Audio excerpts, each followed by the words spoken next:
I was in the gym in the Popinjay Hotel, just taking it easy. It was my 4th day in the gym, part of training sessions that I was doing, like training to get over the Christmas fatness, if you like. I was feeling okay, and then I started to run out of energy. My wife was in the gym with me. She kept going. I didn't feel too good, so I stopped, rested, and it became quite clear straight after that it was a little bit more than just running out of energy. I was getting a pain across my chest. Wasn't a severe pain, but I knew there was something wrong, so I sat down, had a bit of a rest. At that point, I felt I needed to sit down in a proper armchair, which I did, which is very local to where the gym was. And the gym attendant, really good guy called Ross, he asked me if I was okay. I wasn't feeling too good, and he asked me again, and he straight away called for the ambulance.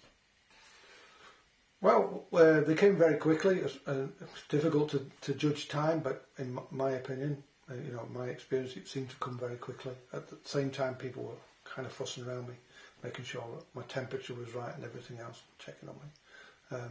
They turned up. The 2 guys came in immediately. One with his little rucksack with all his pills, connected me to all their monitoring devices, and then straight away it was pretty apparent to me that I was having a heart attack. I'm pretty sure that they got the instruments to tell them that. They took 3 readings that I remember straight away, and all of them were completely different set of readings. So it looked like that there was something quite seriously wrong. At that point, they were administering me some pills. They were talking to somebody on their phone. I'm pretty sure that was the hospital, and saying, "Look, we've got a guy here with a possible heart attack. What should they be doing? Where should I be going?" And they were doing all those kind of things. I was aware of what was going on all the time. I was reassured by their experience and their actions that the right things were being done. So it helped me to get through that particular phase. I wasn't as anxious. I wasn't worried. My wife was sitting next to me, or very close by, and she was also reassured that everything was going well as could be, given the situation. And then they started to connect their devices. And you'll have to correct me because I don't know what was happening at this point, but they've got another phone which connects their monitoring devices that gives them the ability to connect to some kind of receiving device at the hospital, so that the people in the hospital could see what was happening to me. Problem was, the Popinjay's in a low-lying rural area, and that didn't connect. So they had to make some fairly difficult decisions about what to do, where to take me, and get me out of the building as soon as they could, and which is what they did.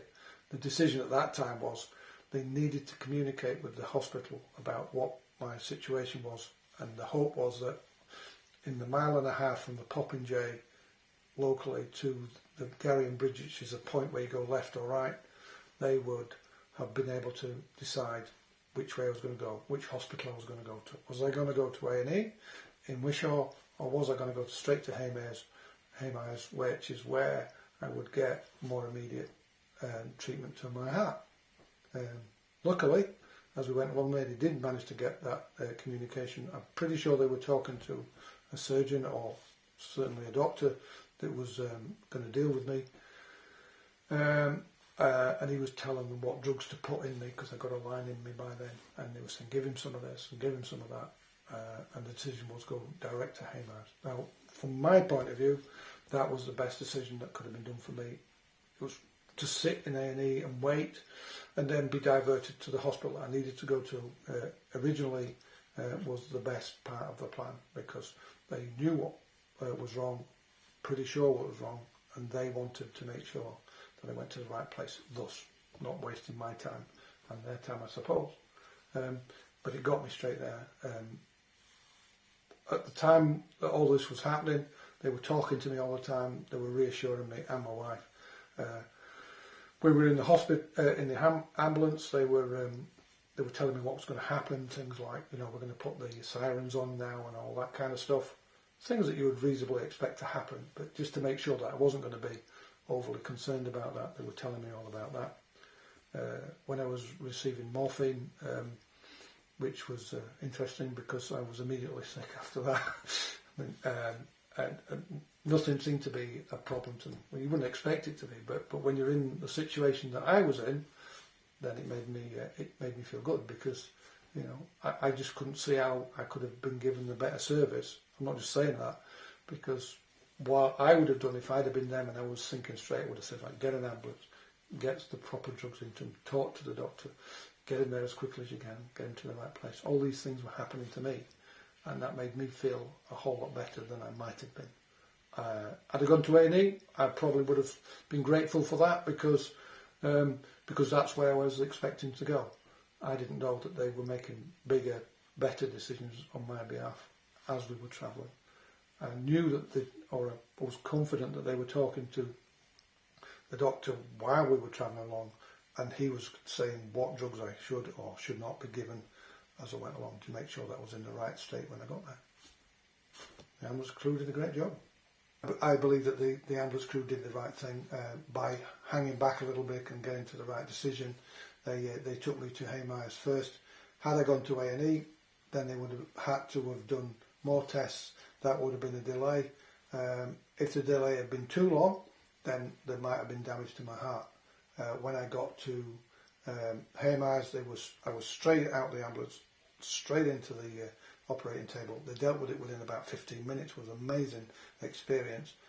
And in doing so, managed to clear the blockage, restore blood to my heart, obviously, and prevent any further damage, if there was any damage at all. Had I gone to another hospital and then back across to Haymyres, whatever the delay was, an hour is a long time in this kind of situation. So, as I wrote, very grateful that they made that decision for me. And in the end, I feel that my life in the future will be a whole lot better because of it. I feel really good. I mean, hopefully I look good, but I feel good. I live in a positive mental attitude anyway. My job has always been about getting other people to do things they didn't want to do. So when it came to situations that I'm faced with, it helped me. If you've got a positive mental attitude, if you're feeling grateful, weller than you would have been, then it's made me feel better.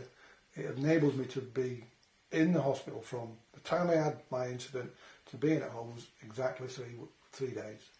When I got home, the next day I was able to walk 500 metres without any challenges. I built upon that over the last couple of weeks. I don't feel that there's been... It's surreal. It doesn't feel like it happened now. What it does do is it makes me a bit more conscious about pushing myself or extending myself as a bit more cautious.